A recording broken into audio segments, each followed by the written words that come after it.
नमस्कार. Share market Marathi या YouTube चॅनलवर आपल्या सर्वांचं हार्दिक स्वागत.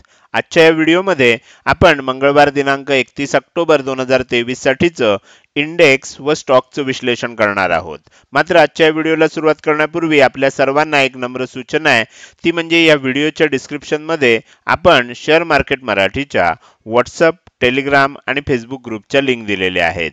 तुम्ही ते ग्रुप जॉईन करू शकता. त्याचसोबत आपण तिथे शेअर मार्केट मराठीच्या वेबसाईटची लिंक सुद्धा उपलब्ध करून दिलेली आहे. आपण आपल्या वेबसाईटला अवश्य भेट द्या. या महत्त्वाच्या सूचनेनंतर आता आपण आपल्या मूळ विषयाकडे परत येऊया आणि आज सोमवारी मार्केटमध्ये कशा प्रकारे मूव्हमेंट झाली व उद्या मंगळवारी कशा प्रकारे होऊ शकते याचं विश्लेषण करण्यासाठी डायरेक्टली जाऊया चार्टवर. आणि इथे मी बँक निफ्टीचा 15 मिनिटाचा चार्ट ओपन केलेला आहे. काल आपण जे विश्लेषण केलेलं होतं त्याच्यामध्ये बँक निफ्टीमध्ये वरच्या बाजूला ही लेवल, इम्पॉर्टंट लेवल वरच्या बाजूची म्हणून दिलेली होती. 42,840 ची लेवल होती. 42,850 आहे असं समजून आपण सर्व कॅल्क्युलेशन केलेलं होतं. खालच्या बाजूला जी इम्पॉर्टंट लेवल आहे ती आपण ही घेतलेली होती. ही लेवल होती 42,666. ही सुद्धा 42,650 ची लेवल आहे असं समजलेलं होतं. आणि मी तुम्हाला सांगताना जसं सांगितलेलं होतं की मार्केट वर जात असताना आपल्याला स्टेप बाय स्टेप वर जाताना दिसतंय, तर ज्या क्षणी आपल्याला ती स्टेप ब्रेक होईल त्या क्षणी आपल्याला खालच्या दिशेने एक चांगला ट्रेड मिळू शकतो. आता तुम्ही इथे बघू शकता की खाली येत असताना काय झालं, मार्केट आज थोडंसं काय झालं, गॅप डाऊन ओपन झालं बँक निफ्टीमध्ये. निफ्टीमध्ये थोडंसं पॉझिटिव्ह होतं, मात्र बँक निफ्टीमध्ये गॅप डाऊन ओपनिंग झालं. गॅप डाऊन ओपनिंग झाल्यानंतर ही खालची लेवल आहे ही लगेचच ब्रेक केली. अगदी पहिलं जे टार्गेट होतं ते सुद्धा आपल्याला पहिल्या 15 मिनिटातच अचीव झालं. त्यानंतर आणखीन कंटिन्यू झालं. म्हणजे आपल्या लक्षात येईल की ही लेवल ब्रेक केल्यानंतर मार्केटमध्ये एक मोठी मूव्हमेंट बघायला मिळाली. मात्र ह्याचबरोबर एक गोष्ट लक्षात ठेवायची असते की ज्या वेळेला अशा पद्धतीनं चालू असणाऱ्या ट्रेंडमध्ये आपल्याला एक रिव्हर्सल येण्याची शक्यता निर्माण होते, त्यावेळेला आपल्याला पूर्वी काही कुठे सपोर्ट आहे का हे बघणं आवश्यक असतं. आणि तुम्ही जर बघितलं तर तुमच्या लक्षात येईल की ह्या लेवलच्या आसपास म्हणजे इथपासून इथपर्यंत आपल्याला एक गॅप तयार झालेली होती. आणि ही जी गॅप होती ही गॅप आपल्याला सपोर्ट म्हणून काम करणार, कारण किंमत वर गेली आहे.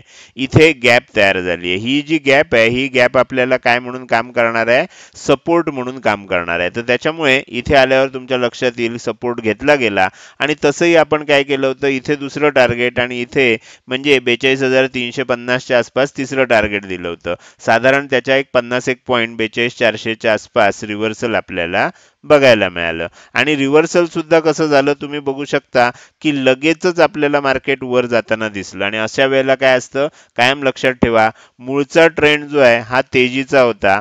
एकदा आपल्याला प्रॉफिट बुकिंग आलं आणि जर पुन्हा रिव्हर्सल होत असेल तर ह्या प्रॉफिट बुकिंगच्या वेळेला ज्यांनी ज्यांनी शॉर्टचे ट्रेड घेऊन ठेवले असतील त्या सगळ्यांना काय होणार, ज्या वेळेला रिव्हर्सल येते त्यावेळेला त्यांना त्याच्यामध्ये स्टॉप लॉसेस हिट होणार किंवा त्यांना लॉसेस व्हायला लागणार आणि त्यांना त्याच्यामध्ये शॉर्ट कव्हरिंग करावं लागू शकतं. म्हणजे सकाळच्या सत्रात काय केलं गेलं, सगळ्यांना खालच्या दिशेनं पुट बाय करायला किंवा मंदी करायला प्रवृत्त केलं गेलं. आणि त्याच्यानंतर डायरेक्टली आपल्याला जेव्हा शॉर्ट कव्हरिंग झालं त्यामध्ये, आणि मग इथे लक्षात ठेवायचं की एकदा आपल्याला आदल्या दिवशीचा हाय ब्रेक झाला की मार्केटमध्ये मग पुन्हा एकदा खाली गेलंय आणि पुन्हा वर जाते, मग अशा वेळेला पुन्हा खाली येण्याची शक्यता फार कमी असते. कारण एकदा ट्रॅप करून झालंय त्यांना आता मग इथे वरच आपल्याला जायला बघायला मिळालं. त्यामुळे इथून बघितलं तर आपल्याला अगदी नॉनस्टॉप इथपर्यंत म्हणजे मध्ये मध्ये आपल्याला अशी एखादी रेड कॅन्डल, इथे एखादी रेड कॅन्डल, इथे एखादी रेड कॅन्डल बघायला मिळाली असेल. पण आपण जर बघितलं तर कंटिन्युअस आपल्याला लक्षात येईल की एक तेजी बघायला मिळाली. आणि त्या तेजीनं इथपर्यंत म्हणजे पहिल्या टार्गेटच्या थोडंसं वर गेल्यानंतर थोडा वेळ खाली आलं इथे आणि पुन्हा एकदा आपल्याला वर जाताना बघायला मिळालं. तर ह्या पद्धतीनं मार्केटमध्ये आज वरच्या दिशेनं मूव्हमेंट स्ट्रॉंग दिसली. सकाळच्या सत्रात थोडंसं मागच्या 2 दिवसाचं जे काही तेजी झाली होती त्यांनी थोडंफार प्रॉफिट बुकिंग केलं, मात्र त्यानंतर ह्या मूव्हमेंट्स बघायला मिळाल्या. आता उद्या काय होऊ शकतं हे आपल्याला बघायचं आहे. तर त्याच्यासाठी मी काय करतो, ह्या सर्व लेवल्स आहेत या काढून टाकतोय आणि आपल्याला बँक निफ्टीचा जो चार्ट आहे तो आपल्याला काय करूया, आपण त्याच्यामध्ये उद्यासाठीचं विश्लेषण करायला सुरुवात करूया. खालच्या बाजूला जर तुम्ही बघितलं तर आपल्याला साधारण इथे काय करावं लागेल, खालच्या बाजूची इम्पॉर्टंट लेवल घ्यायला लागेल. वरच्या बाजूला जर बघितलं तर वरच्या बाजूला आपल्याला इथे इम्पॉर्टंट लेवल घ्यायला लागेल. खालची इम्पॉर्टंट लेवल कुठे आहे? 42,876 च्या जवळ आहे. 875 आहे असं समजणार आहोत आपण. वरची कुठे आहे? 43,112 आहे. त्यामुळे 43,100 ची लेवल आहे असं समजणार. म्हणजे खाली 42,875, वर 43,100 अशा दोन इम्पॉर्टंट लेवल आपल्याला मिळालेले आहेत. तर आता आपण काय करूया, आता आपण इथे बाकीच्या लेवल्स काढायला, टार्गेट लेवल्स काढायला सुरुवात करूया. सध्या आपल्याला मार्केट तेजीमध्ये दिसतंय. उद्या सुद्धा फ्लॅट ओपन होऊन वरच्या बाजूला जात असेल आणि 43,100 ची लेवल जर आपल्याला ब्रेक होताना दिसत असेल तर मग येणाऱ्या काळामध्ये आपल्याला पहिलं टार्गेट हे 43,200 असणार. त्याच्यानंतर आपण वर गेलो तर त्याच्यावर आपल्याला 43,300 च्या आसपास मग दुसरं टार्गेट बघायला मिळू शकतं आणि 43,400 च्या आसपास आपल्याला तिसरं टार्गेट येऊ शकतं.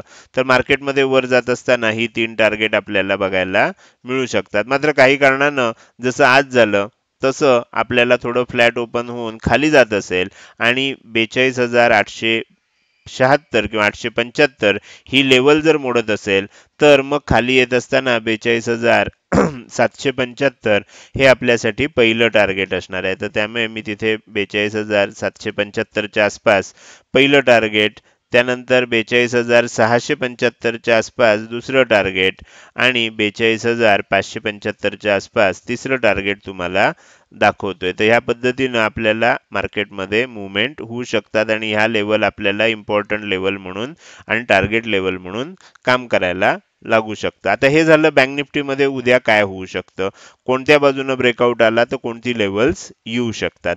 आता आपण पुढे जाऊया आणि पुढचा इंडेक्स जो आहे ज्याच्यामध्ये उद्या मंथली एक्सपायरी आहे तो इंडेक्स आहे फिन निफ्टीचा. त्यामुळे मी फिन निफ्टीच्या इंडेक्सचं अनालिसिस करून दाखवतोय. याच्यामध्ये आपल्याला काय होऊ शकतं, फिन निफ्टीमध्ये आपण जर बघितलं तर उद्यासाठीचे मी इम्पॉर्टंट लेवल आणि टार्गेट लेवल ऑलरेडी इथे काढलेले आहेत. थोडंसं आपण काय करूया, डेली टाइम फ्रेम मध्ये जाऊन याचं विश्लेषण करूया. डेली टाइम फ्रेम मध्ये बघितलं तर तुम्हाला लक्षात येईल की पूर्वी आपल्याला मोठं सेलिंग झालेलं होतं. त्यानंतर इथपासून इथपर्यंत सेलिंग झालं होतं. मी तुम्हाला इथे फिब रिट्रेसमेंट लेवल लावून दाखवतो म्हणजे तुमच्या लक्षात येईल. हा हाय बनला होता आणि हा लो बनला होता आणि इथून वर जात असताना आपल्याला आता उद्याच्या लेवल्स आपल्याला याच्यामध्ये दिसत आहेत. तर तरी सुद्धा आपण इथे लक्षात ठेवू शकतो की ह्या आसपास आपल्याला 23.6% ची लेवल आहे 19,132. आज आपण ती ब्रेक केलेली आहे.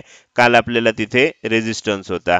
त्याच्यावरची लेवल जी आहे ती ही लेवल आहे ज्याच्या आसपास आज आपण त्याच्या थोडासा खाली आज आपण रेजिस्टन्स घेतला. वर काय आहे, 19,300 च्या आसपास आपल्याला ही लेवल आहे 38.2 ची आणि 19,425 च्या आसपास आपल्याला 50% ची लेवल आहे. त्यामुळे उद्या आपण काय करू शकतो, जास्तीत जास्त वर जात असताना 19,400 425 पर्यंतच टार्गेट ठेवू शकतो. याचं कारण तिथे 50% ची लेवल आहे आणि त्यानंतर एकदा तरी प्रॉफिट बुकिंग येणार आणि मग वर जातं का इथूनच खाली येतं हे बघणं आपल्याला इंटरेस्टिंग असणार आहे. त्यामुळे आता वर जात असेल तर आपण 19,425 जास्तीत जास्त हे टार्गेट लेवल आत्ता तरी सेट करू शकतो. मग त्या अनुषंगानंच आपण काय केलंय, उद्या मंथली एक्सपायरीच्या दिवशी काय होईल, म्हणजे पूर्वी सगळी मंदी झाली आहे त्यानंतर आता तेजी कंटिन्यू होतीये. तर अशा वेळेला कुठपर्यंत जाऊ शकतं हे मी इथे समजून सांगायचा प्रयत्न केला. आता आपण 15 मिनिटाच्या टाइम फ्रेम मध्ये जाऊन उद्यासाठीच्या इम्पॉर्टंट लेवल आणि टार्गेट लेवल काय आहेत ह्या समजून घेऊया. तर त्याच्यासाठी मी थोडंसं झूम करतोय म्हणजे तुम्हाला व्यवस्थित दिसू शकेल. ओके, तर इथे मी तुम्हाला ह्या लेवल्स दाखवतोय. आता वरच्या बाजूला जर तुम्ही बघितलं तर वरच्या बाजूची इम्पॉर्टंट लेवल आपल्याला इथे दिसते. ही लेवल कोणती आहे, 19,269 चं. तर आपण ही काय समजतो, 19,275 ची लेवल आहे असं समजतोय. खालच्या बाजूला इम्पॉर्टंट लेवल आपण इथे काढलेली आहे. ही लेवल जर तुम्ही बघितली तर ही आहे 19,171 ची. आपण ही 19,175 75 ची लेवल आहे असं समजूया. म्हणजे 19,175, 19,275 अशा आपल्याला याच्यामध्ये इम्पॉर्टंट लेवल दिसत आहेत. उद्या काय होईल? उद्या जर समजा फ्लॅट ओपन झालं आणि वरच्या दिशेनं ब्रेकआउट येत असेल तर 19,275 च्या वर गेल्यानंतर 19,325, 19,375, 19,425 अशी 3 टार्गेट आपल्याला बघायला मिळू शकतात. 425 चं आपलं फायनल टार्गेट काय आहे ते सुद्धा तुम्हाला आता तिकडनं लक्षात आलं असेल आणि इथनं सुद्धा आपल्याला परफेक्टली आपल्या 3 टार्गेट थिअरीमध्ये ते बसतंय. 425 मी डेली टाइम फ्रेमवर दाखवलंय आणि इथे सुद्धा आपल्या कॅल्क्युलेशननुसार बरोबर तेच फायनल टार्गेट येते. तर त्यामुळे उद्या आपल्याला जास्तीत जास्त ह्या लेवलचाच विचार करता येईल. आता समजा काही कारणामुळे फ्लॅट ओपन झालं किंवा थोडंसं गॅपडाऊन ओपन झालं आणि पुन्हा जर आपल्याला जर ही इम्पॉर्टंट लेवल खालच्या बाजूची ब्रेक झाली, 19,175 च्या खाली टिकलं तर काय होऊ शकतं? 19,125, 19,075 आणि 19,025 अशी 3 टार्गेट खालच्या दिशेनं सुद्धा आपल्याला बघायला मिळू शकतात. हे झालं फिन निफ्टीचं अनालिसिस, ज्याच्यामध्ये उद्या मंथली एक्सपायरी आहे. आता आपण पुढे जाऊया आणि उरलेले जे 2 इंडेक्स आहेत त्याचे मी चार्ट तुम्हाला दाखवतोय. त्याचं स्क्रीनशॉट तुम्ही घेऊन ठेवू शकता. त्याच्यामध्ये आपण इम्पॉर्टंट लेवल ऑलरेडी काढलेले आहेत. तर तुम्हाला इथे मी ते चार्ट दाखवतोय. ओके, हा झाला निफ्टीचा चार्ट. याचा तुम्ही स्क्रीनशॉट घेऊन ठेवू शकता. खालच्या बाजूला 19,100, वरच्या बाजूला 19,150 अशा इम्पॉर्टंट लेवल आहेत आणि मग 50-50 पॉईंटच्या फरकानं वरची 3 टार्गेट आणि 50-50 पॉईंटच्या फरकानं खालची 3 टार्गेट अशा पद्धतीनं निफ्टीमध्ये आपल्याला दिसतंय. तर हे झालं निफ्टी, ज्याचा तुम्ही स्क्रीनशॉट घेऊन नक्कीच ठेवला असेल. आपण पुढे जाऊया. निफ्टी मिड कॅप सिलेक्ट हा इंडेक्स सुद्धा तुम्हाला त्याच्यामधले इम्पॉर्टंट लेवल मी इथे दाखवतोय. याचा सुद्धा तुम्ही काय करू शकता? स्क्रीनशॉट घेऊन ठेवू शकता. तर तो मी तुम्हाला थोडासा ऍडजस्ट करून दाखवतोय. तर ह्याच्यामध्ये हा स्क्रीनशॉट सुद्धा तुम्हाला उपयोगी पडू शकतो जर तुम्हाला निफ्टी मिड कॅप सिलेक्ट या इंडेक्सचं उद्यासाठीचं विश्लेषण करायचं असेल. आता हे झालं इंडेक्सचं विश्लेषण. आता आपण थोडंसं पुढे जाऊया आपल्या या व्हिडिओमध्ये आणि स्टॉकचं विश्लेषण करायला सुरुवात करूया. मी ह्या वेळेला असं ठरवलेलं आहे की आपण मागच्या 2 दिवसापासून किंवा मागच्या 2 व्हिडिओमध्ये जे स्टॉक दाखवतोय त्याचंच थोडंसं फॉलोअप घ्यायचं असं मी ठरवलेलं आहे. अर्थात उद्यापासून आपण पुन्हा काय करणार आहोत? नवीन स्टॉक घेणार आहोत. मात्र सध्या आपण मागचे 2 दिवस जे स्टॉक बघतोय त्या स्टॉकचं मी पुन्हा तुम्हाला थोडंसं म्हणजे फॉलोअप अनालिसिस दाखवण्याचा प्रयत्न करतोय. तर सगळ्यात पहिला आपला स्टॉक आहे तो म्हणजे कॅनरा बँक. आपण सगळ्यात पहिल्यांदा ज्या वेळेला ही कॅन्डल बनली होती त्यावेळेला याचं विश्लेषण केलेलं होतं. ही हॅमर कॅन्डल आहे, सपोर्ट जवळ बनलेली आहे, मार्केट डाऊन असताना ग्रीन कॅन्डल बनलेली आहे. त्याचं कारण मी तुम्हाला इथे दाखवलेलं होतं. जे सदस्य नियमित व्हिडिओ बघतात त्यांना ते लक्षात राहिलं असेल. तर त्याच्यामुळे आपल्याला काय होऊ शकतं? आता थोडीशी तेजी बघायला मिळू शकते असं आपलं विश्लेषण आपण केलेलं होतं. त्यानंतर तुम्ही बघितलं तर तुम्हाला लक्षात येईल ओपन इक्वल टू लो च्या सारखं आपल्याला इथे तयार झालं आणि खूप मोठी तेजी आपल्याला बघायला मिळाली. जनरली काय होतं अशा वेळेला वरच्या बाजूला जिथे आपल्याला एक स्विंग हाय असतो तिथपर्यंत ही तेजी जाताना आपल्याला दिसते, तिथपर्यंत गेली.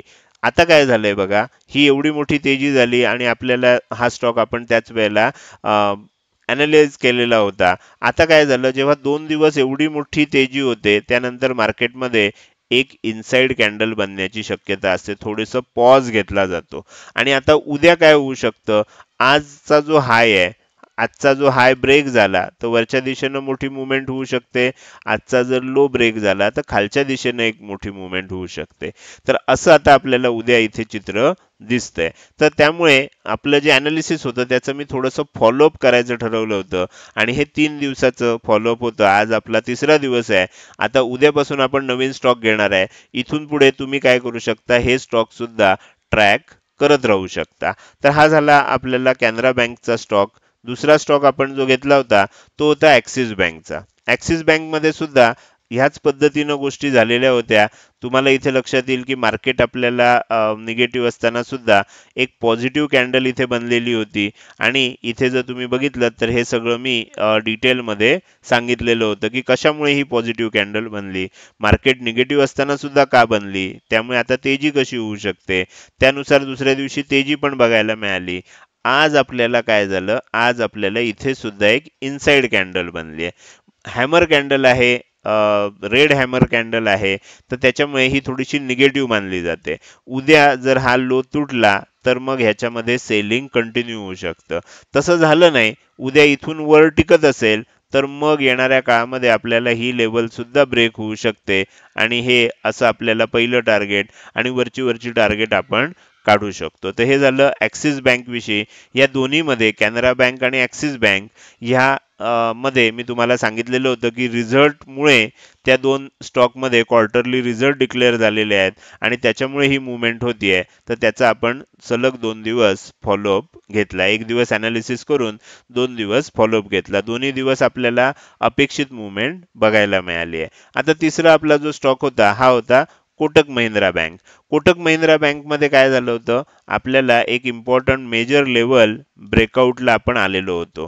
नेहमी लक्षात ठेवा, एखादी लेवल ब्रेकआउट कधी होते, समजा आता असं इथे क्लोजिंग आलंय म्हणजे ही कॅन्डल लक्षात घ्या. ह्या ज्या 3 कॅन्डल खाली दिसत आहेत ह्याच्यामधली ही पहिली कॅन्डल जी इथून इथे हाय बनला आणि पूर्ण रेड कॅन्डल बनली आहे बघा. असं झालं, आपल्याला काय वाटतं ह्याच्या खाली ही इम्पॉर्टंट लेवल होती, ह्याच्या खाली क्लोजिंग आलं म्हणजे ब्रेकआउट झालेला आहे, ब्रेकडाऊन झालेला आहे. प्रत्यक्षात असं नसतं. त्यानंतर दुसऱ्या दिवशी हा जो लो आहे हा ब्रेक व्हावा लागतो. तो ब्रेक झाला तरच आपल्याला त्याच्यामध्ये फॉलोअप सेलिंग किंवा आणखीन मंदी बघायला मिळू शकते.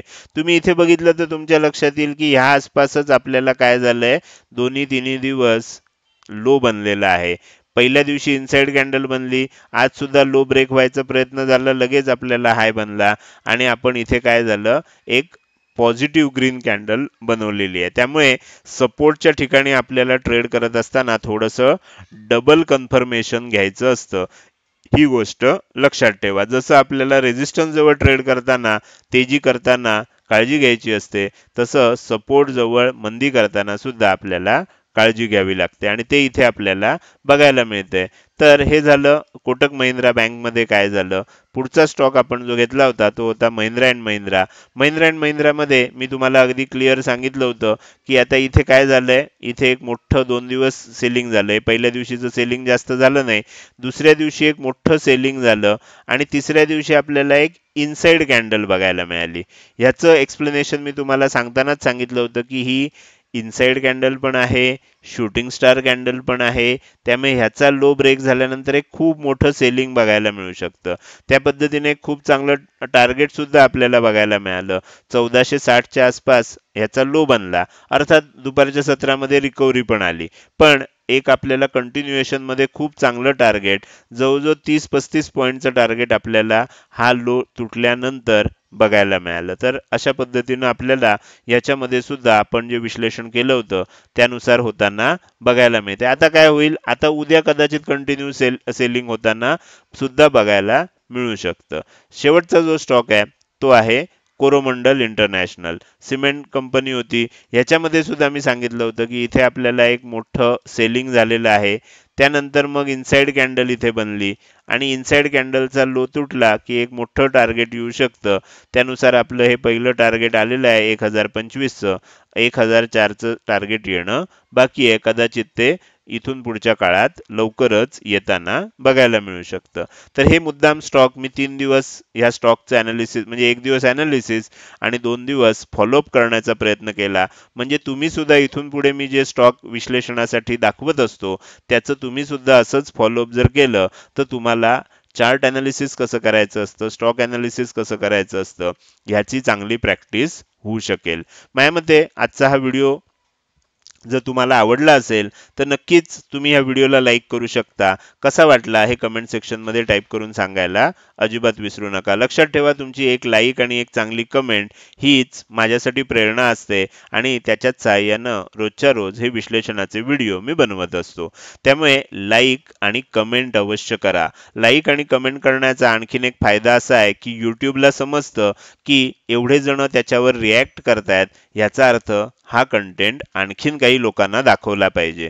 त्यामुळे यूट्यूबचं जे अल्गोरिदम आहे ते मग तो व्हिडिओ आणखीन काही लोकांना दाखवत असतं. त्यामुळे काय होईल, आपल्यासारख्याच मराठी बांधवांना स्टॉक मार्केटचं किंवा शेअर मार्केटचं हे विश्लेषण करण्याच्या पद्धती शिकायला नक्कीच मदत होईल. त्यामुळे लाईक आणि चांगल्या चांगल्या कमेंट अवश्य करा. त्याचसोबत हा व्हिडिओ तुम्ही अजूनपर्यंत बघताय आणि अजूनही जर तुम्ही शेअर मार्केट मराठी आपल्या YouTube चॅनलला सबस्क्राईब केलं नसेल तर ताबडतोब सबस्क्राईब करा आणि शेजारी असणाऱ्या बेल आयकॉनला क्लिक करून ऑल असं नोटिफिकेशन निवडा.